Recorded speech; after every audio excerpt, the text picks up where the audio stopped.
Shalom Bapak Ibu, Saudara sekalian dan terkasih di dalam nama Tuhan kita Yesus Kristus.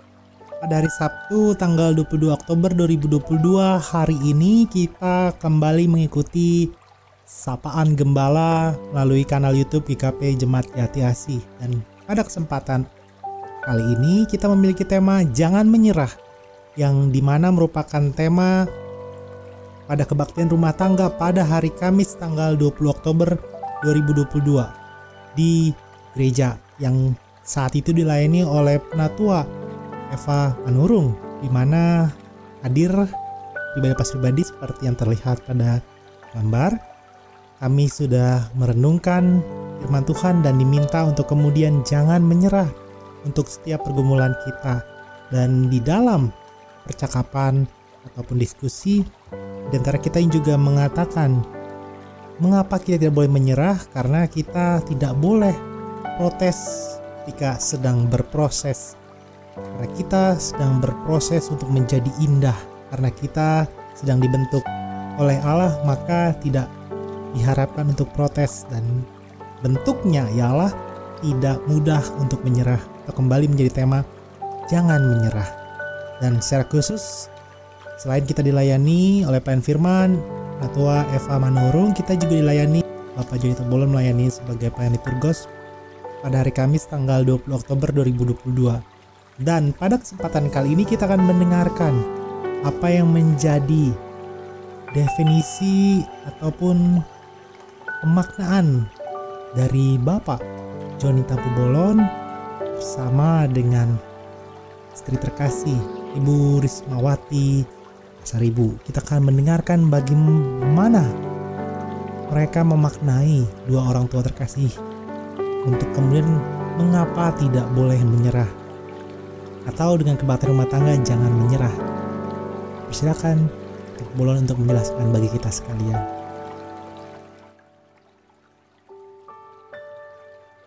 Salam Bapak Pendeta dan salam juga buat jemaat. Saya akan menceritakan sedikit mengenai kehidupan saya, yaitu yang sering saya baca di dalam Alkitab mengenai kekhawatiran. Dalam kekhawatiran itu pada waktu saya tahun 2012 kena penyakit, yaitu penyakit pada waktu itu pendarahan, dan dokter pada waktu itu mencurigai sesuatu, apakah itu kanker. Dan pada waktu itu saya sangat khawatir sekali. Tapi setelah saya baca, pedoman saya di dalam kehidupan saya adalah yang tertulis di dalam Matius 6 ayat 34. Sebab itu janganlah kamu khawatir akan hari besok, karena hari besok mempunyai kesusahannya sendiri. Kesusahan sehari cukuplah untuk sehari. Jadi di sini saya menceritakan sedikit mengenai kehidupan saya. Makanya saya selalu jangan khawatir. Karena pada waktu itu saya khawatir apakah saya itu penyakit kanker. Tapi setelah saya berobat ke dokter, kemudian saya dirawat, dan kemudian saya pada waktu itu dikira dan hasilnya baik. Dan mulai dari situlah pedoman hidup saya. Kalaupun saya sakit, selalu saya berprinsip janganlah khawatir, saya akan menyerahkan semuanya pada Tuhan. Ya, kemudian saya pada tahun 2014 saya juga kena penyakit yang pada waktu itu disebut ITP. ITP itu sama sekali belum pada waktu itu belum tahu apa artinya. Dan saya juga berpikir pada waktu itu, dokter, apakah itu ITP? Terus dokternya bilang, tidak Bu, Ibu harus di rumah itu tenang dan harus berusaha kamu itu menenangkan pikiran, karena ibu ini kalau sedikit kena kegores pendarahan terjadi. Dan ayat inilah saya pegang terus. Saya tidak khawatir bagaimana dengan kehidupan saya. Saya harus menyerahkan kepada Tuhan apapun yang terjadi. Kemudian saya ke dokter dan diperiksa hasil darah saya itu pada waktu itu hanya 5.000 trombositnya. Sedangkan menurut kesehatan bahwa trombosit itu harus di atas 180.000. Jadi cukup sedikit agak menurun dan dokter juga sudah khawatir. Tapi pada waktu itu karena saya tidak khawatir, saya tidak merasakan apa-apa. Dan saya tidak dirawat, cukup hanya dengan istirahat di rumah. Dengan syarat saya tidak bisa bergerak dan tidak boleh pegang pisau dan tidak boleh bekerja. Karena dikhawatirkan kalau saya itu kena pisau atau berdarah sedikit harus dirawat dan pendarahan itu tidak bisa berhenti. Tapi karena pertolongan Tuhan, saya sama sekali tidak khawatir. Saya sudah pasrah apa yang terjadi di dalam hidup saya. Cuman kadang-kadang saya teringat kepada anak saya pada waktu itu, Selah masih SMP. Tapi saya serahkan semuanya kepada Tuhan. Tuhan, saya siap apa yang terjadi. Tapi dengan perjalanan saya berobat ke dokter, karena pada waktu itu saya berobat ke Darmais. Dan dokter mengatakan bukan kanker, Bu, ini ITP. Dan penyakit ini masih langka. Tapi saya tidak, itulah yang membuat saya kuat. Sampai saya berobat selama 5 bulan. Dan kemudian dengan obat ini, saya pada waktu itu, muka saya sampai seperti dikatakan adalah muka Dewi. Semua bengkak. Dan saya kalau dilihat orang merasa malu sebenarnya. Tapi tidak malu karena rambut saya juga semuanya menjadi keriting, kribo. Nah, kemudian dengan perjalanan hidup saya hanya pasrah pada Tuhan apa yang terjadi. Tapi dengan mujizat Tuhan, sehingga rambut saya itu menjadi 70.000 dan dokter bilang, Ibu, kita tidak perlu khawatir karena sudah 70.000 sudah naik. Itu selama 3 bulan. Dan sempat pada waktu itu saya bertanya ke dokter, apa caranya untuk menaikkan trombosit? Dan dia bilang, Ibu boleh disuntik dengan sekali suntik kalau tidak salah 150 juta. Nah, dalam keadaan begitu saya tidak sanggup, Tuhan. Saya hanya menyerah bagaimanapun keadaan saya. Tapi setelah berjalan 3 bulan, naiklah menjadi 70, kemudian naik menjadi 120 dan sampai 180. Sehingga dokter memperbolehkan saya, karena saya bilang saya itu dokter sebagai guru. Saya sudah meninggalkan tugas sampai 3 bulan. Tapi dengan begitu dokter sudah memperbolehkan saya kerja. Kemudian yang saya alami, makanya pada waktu saya masuk ke sekolah pada waktu itu, teman saya melihat keadaan saya semua khawatir. Tapi puji Tuhan, semua teman-teman saya mendukung saya. Apalagi pada waktu itu saya masih ingat, kepala sekolah saya langsung menyalam saya dan mengatakan, Bu Risma, yang tahu penyakit ibu hanya ini. Kalau ibu merasa kurang sehat, sudah ibu duduk di ruang guru aja. Yang penting ibu hadir. Aduh, saya mengucapkan puji Tuhan. Dan kemudian teman-teman juga semuanya mengatakan, Ibu Risma tidak usah naik ke lantai 4. Cukup dengan hanya mengajar di lantai dasar aja. Kalau misalnya ibu tidak kuat, serahkan semuanya pekerjaannya kepada piket. Dan kemudian yang saya lalui lagi, pada waktu itu saya dalam kondisi tidak kuat. Tapi tetap saya masuk sekolah, tetap saya mengajar. Dan kemudian saya merasa bersyukur juga melihat anak-anak didik saya semuanya memperhatikan. Pernah suatu saat dan selalu mengatakan, Ibu kalau menerangkan sudah duduk aja. Tapi saya coba untuk berdiri. Saya berdoa sama Tuhan. Tuhan tolong saya sebagai guru. Karena saya akan mengajar dan mendidik. Tuhan juga memberi kekuatan. Dan sampai saya pada waktu itu bisa mengajar dan tidak pernah dilarang. Nah, kemudian karena kita lihat sekarang kenakalan anak-anak sekarang memang makin meningkat. Tapi saya sadar di antara anak-anak yang nakal itu juga banyak juga anak-anak yang baik.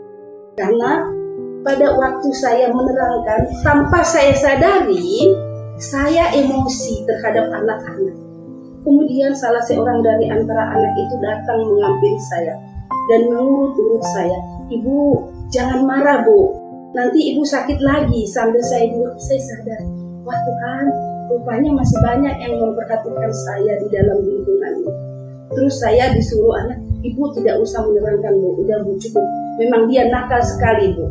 Dia tidak bisa, Bu, diarahkan lagi. Udah, Bu, cukuplah, Bu. nanti ibu sakit. Nah, inilah pengalaman hidup saya yang berkesan di dalam hidup saya setelah selesai mengajar. Dan ini saya jelaskan semua sama teman-teman guru. Karena melihat sekarang ini kan anak-anak itu peningkatan kenakalannya banyak. Tapi saya bilang, masih banyak anak-anak kita yang masih baik dan memperhatikan kita. Saya tunjukkan seperti anak ini masih banyak. Dan kemudian anak-anak ini juga tidak tahu, mungkin karena Tuhanlah yang menggerakkan mereka. Setiap saya itu mau masuk ke jam pelajaran, mereka selalu jemput saya ke ruangan guru. Dan selalu mereka membawa buku saya semuanya. Kalau saya bilang sama anak-anak, tidak usah nak, ibu aja. Jangan bu, nanti ibu sakit lagi bu, jangan bu. Nah, inilah pengalaman hidup saya yang saya alami. Dan juga di dalam keluarga saya, suami saya juga sangat mendukung saya. Anak saya juga sangat mendukung saya. Sehingga saya mengambil kesimpulan seperti yang dikatakan, kalau hati gembira adalah obatnya. Nah, karena di rumah dan di sekolah juga saya selalu memberi hati gembira, yaitu dari teman-teman, dari murid, dan terutama dari suami saya yang tiap pagi harus mengantarkan saya sekolah dan menjemput. Nah, beginilah pengalaman hidup saya bagi Bapak dan Ibu. Dan bagi Bapak Ibu yang mengalami seperti yang saya alami ini, hanya itu satu yang saya pegang di dalam Alkitab, yaitu Matius 6 ayat 34 yang mengatakan janganlah kamu. Jadi saya setiap melangkah dari rumah, Tuhan, saya menyerahkan hidup saya ke dalam. Puji Tuhan, kita mendengarkan apa yang menjadi pengalaman dan pemaknaan dari Ibu Tampung Bolon. Mengapa tidak boleh menyerah? Baik dari Matius pasal ke-6, Matius pasal ke-6 ayat ke-34, dan juga bagaimana pemaknaannya atas pergumulan di hidupnya ketika ia mendapat pergumulan, yakni tadi sakit. Ibu Tambolon mengalami idiopathic thrombocytopenic, di mana dalam sakit yang ia alami ada rendahnya tingkat sel darah yang mencegah atau yang kemudian adanya pencegahan pendarahan yang baik dalam trombosit darahnya. Ketika sistem imun keliru menyerang trombosit, jadi ada pergumulan. Tetapi luar biasa Tuhan memberkati. Tapi tadi jangan menyerah dalam pengalamannya juga. Ibu Tampung Bolon mengajar di SMP 123, Sekolah Menengah Pertama Negeri 123 di daerah Kelapa Gading, di mana dalam penyakit ataupun pergumulannya itu tidak boleh ada luka, ataupun bahkan dokter melarang untuk memegang pisau seperti itu untuk bisa memasak atau kecapean. Sehingga dalam pengalaman atau ceritanya ketika mengajar sebelum pensiun, ada berkat yang luar biasa ia rasakan dengan tidak menyerah sama sekali, dengan kemudian dipakai Allah secara luar biasa. Kemudian Bapak sekalian, sebelum lebih lanjut kita akan mendengarkan apa yang menjadi pemaknaan dari Bapak Joni M. Tampung Bolon. Waktu dan kesempatannya dipersilakan Pak untuk bagaimana memaknai jangan menyerah dalam pengalaman Bapak. Silakan. Salam Bapak Pendeta dan jemaat yang dikasihi Yesus Kristus buat kita. Seperti tadi yang dijelaskan oleh Mama Sela, pengalaman sakit penyakitnya dan merasa khawatir dengan penyakitnya yang dirasakan pada waktu itu, sehingga membuat dia hampir sedikit frustasi. Tapi kita yakin harus percaya pada Tuhan bahwa tidak ada yang mustahil bagi Tuhan. Apapun yang kita bawa dalam doa, senantiasa Tuhan akan kabulkan. Dan itulah yang membuat Mama Sela tidak menyerah akan penyakit yang dirasakannya, tapi dia selalu membawa di dalam doa setiap malam dan setiap waktu. Demikian juga seperti pengalaman saya di dalam pekerjaan saya pada waktu mula-mula masuk di sebuah perusahaan swasta, perusahaan soft drink, di mana pada waktu itu saya masuk mulai dari bawah dan tidak langsung menduduki jabatan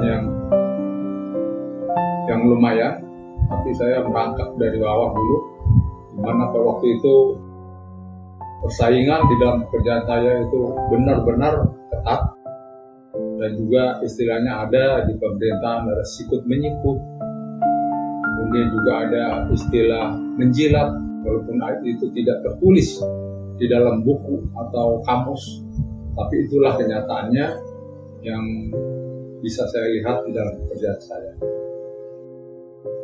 Pada waktu itu untuk mencari karir di dalam suatu perusahaan, karena begitu banyak saingan-saingan, karena lowongan yang dibutuhkan pada waktu itu hanya beberapa orang saja.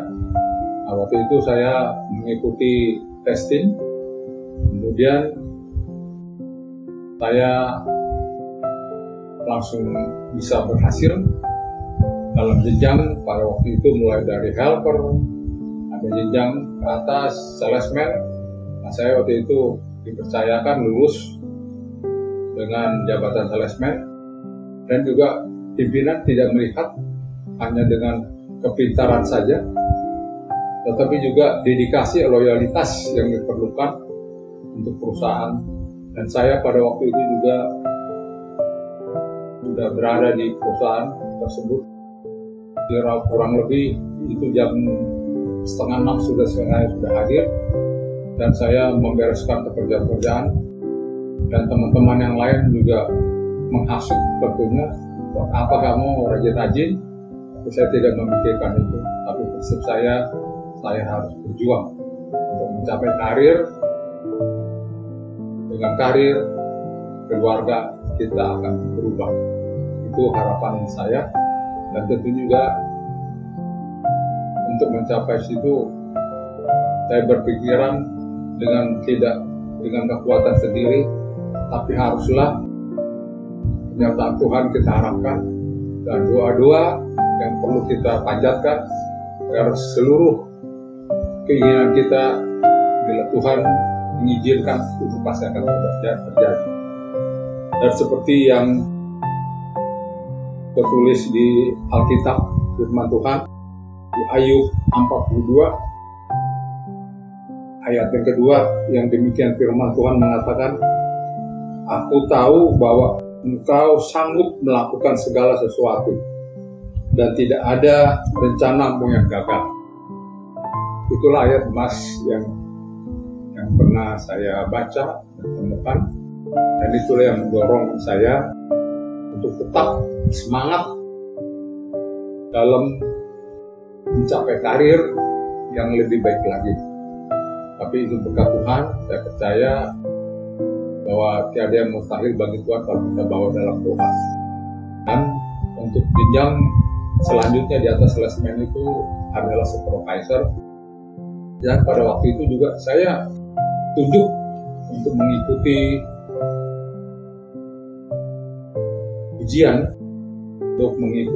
ujian ke jenjang karir supervisor. Nah, pada waktu itu saya sebelum mencapai ujian itu kira-kira ada kurang lebih 3 bulan, saya mendapatkan musibah bahwa saya ada kejadian kecelakaan dan saya tidak dapat mengikutinya, dan saya tetap juga waktu itu percaya, tapi saya tidak di bagian yang bisa merubah karir, tapi saya ditempatkan di bagian gudang, dan saya itu juga akan saya jalani terus walaupun hati nurani saya tidak berkenan pada waktu itu. Nah, kurang lebih itu 2 tahun atau 3 tahun saya minta kembalikan lagi ke bagian marketing namanya, untuk jenjang karir yang lebih baik lagi. Kemudian saya diterima kembali di bagian marketing, dan tahun kemudian kurang lebih 4 tahun jadinya saya mengikuti ujian juga lagi, Dan di situ saya gagal. Dalam 4 tahun jadi salesman untuk mendapatkan karir profesor, saya gagal.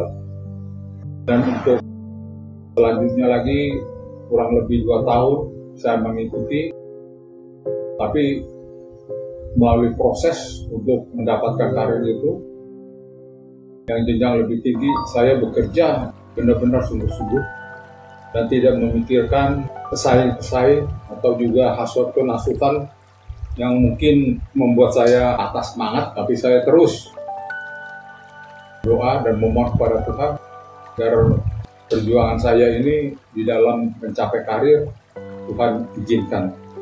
Tentunya Tuhan juga mendengar permohonan kita.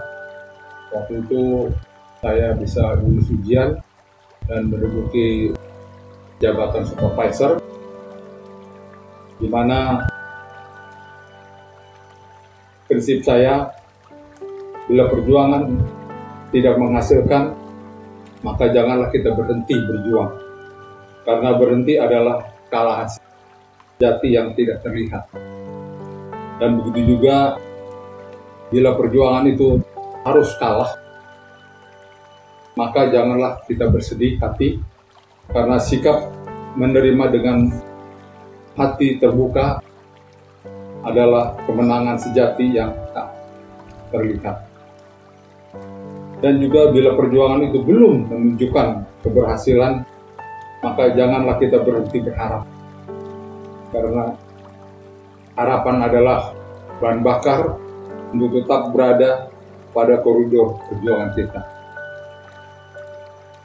Dan jangan selalu juga kita bilang susah kalau melakukan suatu pekerjaan. Karena kalau kita selalu bilang susah, maka itu akan susah untuk selama-lamanya. Demikianlah pengalaman hidup dari istri saya, keluarga saya, begitu juga dari saya. Sekian Bapak Pendeta, semoga semuanya yang dari kami, keluarga Tampu Bolon di rumah ini, boleh menyertai kehidupan kita dan Tuhan memberkati kehidupan kita. Amin. Terima kasih. Tuhan memberkati kita. Wah, terima kasih Bapak Joni M. Tampu Bolon. Bapak Tampu Bolon sudah menjelaskan bagi kita bagaimana pengalaman ia untuk berproses tanpa protes di dalam pekerjaannya di salah satu instansi swasta di bidang ataupun di produk soft drink seperti itu. Bagaimana ketika ia ikut ujian, bagaimana ketika tadi dia mengikuti tes, pernah ada insiden ataupun kecelakaan seperti itu, atau bahkan ada kegagalan, tetapi terus berupaya, tetapi terus berusaha untuk tidak menyerah. Pagi tadi kita mendengar dari bacaan yang ia baca menjadi ayat favoritnya, Ayub pasal 42 ayat kedua. Ayub pasal 42 ayat kedua, di mana ada rencana Tuhan yang tidak pernah gagal. Dan Bapak Ibu sekalian, Gembala Menyapa saat ini mengajak kepada kita untuk tidak menyerah. Mengajak kepada kita untuk terus berproses tanpa protes. Pertama tadi Ibu Obol menceritakan ayat favoritnya ketika mengalami pergumulan, yakni dari Matius pasal 6 ayat yang ke-34. Di mana dikatakan, sebab itu janganlah kamu khawatir akan hari besok, karena hari besok mempunyai kesusahannya sendiri. Kesusahan sehari cukuplah untuk sehari. Matius pasal 6 ayat 34, di mana ada kata jangan khawatir.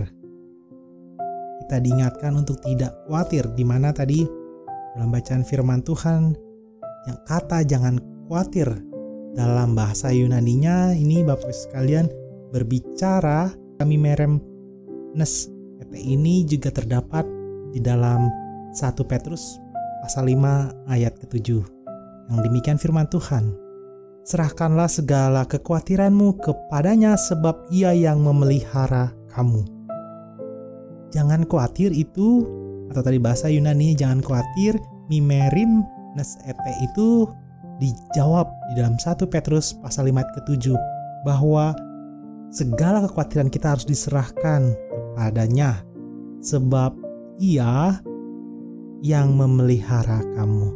Itu yang membuat kita tidak khawatir, itu yang membuat kita percaya bahwa Allah berserta dengan kita Allah itu membuat kita untuk tidak menyerah. Dalam 1 Petrus pasal 5 ayat ke-7, Allah memelihara kita. Allah yang memelihara kita itu juga dijawab dalam kesaksian pengalaman dari Bapak Tampu Bolon yang menjawabnya dengan menceritakan ayat favoritnya yang terdapat dalam Ayub pasal ke-42 ayat kedua. Demikian firman Tuhan, aku tahu bahwa engkau sanggup melakukan segala sesuatu dan tidak ada rencanamu yang gagal. Tidak ada rencanamu yang gagal. Ada kata yang gagal nih. Rencana Tuhan itu tidak pernah gagal, Bapak Ibu Saudara sekalian. Kata yang gagal dalam bahasa Ibraninya itu berbicara ibbaser. Ibbaser itu berbicara, Bapak Ibu Saudara sekalian yang terkasih, bahwa tidak ada yang dapat memotong, tidak ada yang dapat kemudian membuat kita tidak dapat mengakses apa yang menjadi rencana Tuhan, apa yang menjadi berkat dari Allah. Ini yang kemudian dalam 2 ayat firman Tuhan yang dikutip baik oleh Bapak Tampu Bolon dan Ibu Tampu Bolon dari Matius pasal 6 ayat ke-34 dan Ayub pasal 42 ayat kedua. Jangan khawatir. Kenapa kita tidak khawatir? Karena kita adalah umat yang dipelihara Allah, seperti yang dijawab oleh 1 Petrus pasal 5 ayat ke-7, bahwa Allah memelihara kita. Dan Allah yang memelihara kita itu dicatat juga kesaksiannya di dalam Ayub pasal 42 ayat kedua. Dalam Ayub pasal 42 ayat kedua berbicara tidak ada yang gagal dalam rencana Allah, bahwa Allah itu bersama dengan kita. Tidak ada yang gagal. Ibbaser itu tidak ada yang gagal dengan kita berserah kepada Allah, atau kemudian kita tidak protes ketika sedang berproses. Lalu mengapa kita di minggu ke-19 sudah Pentakosta diundang untuk tidak menyerah? Tadi sekali lagi firman Tuhan sudah mengingatkan dan menjadi favorit dari Bapak Tampu Bolon dan kemudian Ibu Tampu Bolon, baik dari Ayub pasal 42 di ayat kedua, bahwa rancangan Allah itu tidak ada yang gagal. Dan kemudian rancangan Allah yang tidak gagal itu karena kita pribadi untuk tidak khawatir.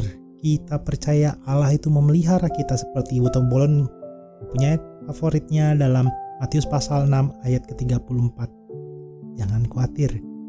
Bahwa kemudian di dalam Matius pasal 6 ayat 34 ini diterang lebih lanjut di dalam 1 Petrus pasal 5 ayat ke-7 bahwa Allah memelihara kita. Bahwa Allah memelihara kita itu yang membuat kita, Bapak sekalian dan yang terkasih, jangan menyerah. Itu menjadi tema KRT kita pada hari Kamis tanggal 20 Oktober 2022 yang dilayani oleh Natua Eva Manurung dan juga dilayani oleh Bapak Joni M. Tampu Bolon sebagai pelayan liturgos. Kita bersama-sama diminta untuk jangan menyerah. Dan kemudian nanti pada hari Minggu esok harinya pada tanggal 23 Oktober 2022 di minggu ke-20 sudah Pentakosta, kita memiliki tema Aku Ini Tuhan Allahmu yang memulihkan. Aku ini Tuhan Allahmu yang memulihkan. Minggu 20 sudah Pentakosta, kita akan bersama menggumuli firman Tuhan yang terdapat di dalam Yoel pasal 2 ayat 23 sampai 32. Jangan menyerah ya Bapak Ibu Saudara sekalian terkasih, karena kita memiliki Tuhan yang memulihkan. Kita memiliki Allah yang memelihara kita, bahwa rencana Allah itu tidak ada yang pernah gagal. Jangan menyerah. Jangan khawatir. Kita memiliki Allah yang memelihara. Kita memiliki Allah yang sudah merencanakan segala sesuatu yang tidak mungkin gagal. Karena kita itu adalah Allah yang setia. Semangat terus Bapak Ibu sekalian terkasih. Tuhan memampukan memberkati. Amin. Mari Bapak Ibu sekalian kita bersatu di dalam doa. Kita berdoa. Allah Bapa yang Maha Kasih, Tuhan kami Yesus Kristus, dan kuat dan kuasa Roh Kudus yang selalu menghibur dan memberikan penguatan untuk kami tidak menyerah atas pergumulan hidup kami, baik kondisi ekonomi, baik karena kondisi tubuh kami yang sedang sakit ataupun proses pemulihan, ataupun ada banyak lainnya ya Allah, pergumulan kami satu persatu. Tuhan, dengarkan apa yang menjadi pokok-pokok doa kami dalam hati kami, ataupun kami juga yang merindukan berkat Tuhan, baik dalam pekerjaan, baik dalam pendidikan, dalam kehidupan berkeluarga. Kami yang merindukan buah hati ya Tuhan, merindukan anak-anak ialah berkati kami untuk tetap setia kepada Allah.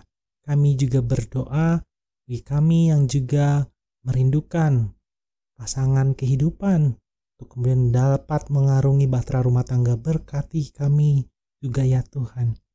Berkati juga apa yang menjadi kerinduan kami dalam hati kami pribadi ya Allah. Mampukan kami untuk tidak menyerah karena kami mempunyai Allah yang memelihara kami dan Allah yang setia, memiliki rancangan yang tidak pernah gagal. Kami percaya dan tetap mau menjadi pribadi yang tidak menyerah dan kembali diingatkan menyongsong minggu ke-20 sudah Pentakosta bahwa kami memiliki Allah yang memulihkan hidup kami, baik kesehatan, baik kondisi sosial, ekonomi, bahkan apa yang menjadi kerinduan kami pribadi. Tuhan mampukan berkati kami, baik dalam kondisi sakit, pemulihan, ataupun mencari pekerjaan, merindukan pasangan kehidupan, merindukan keturunan. Kami juga berdoa, ya Allah yang juga Tuhan tambahkan usia, dan kami terus berserah kepada Allah, dan kami tidak mau protes ketika berproses, dan kami percaya ketika kami berproses bersama dengan Allah. Tuhan berkati kami ya Allah. Di dalam nama Tuhan Yesus kami berdoa. Haleluya. Amin. Demikian Bapak Ibu saudara sekalian dan terkasih, Gembala menyapa pada hari Sabtu 22 Oktober 2022. Jangan menyerah, karena kita memiliki Allah yang memulihkan, karena kita memiliki Allah yang memelihara, dan rancangan Allah tidak pernah gagal. Tuhan memberkati. Amin.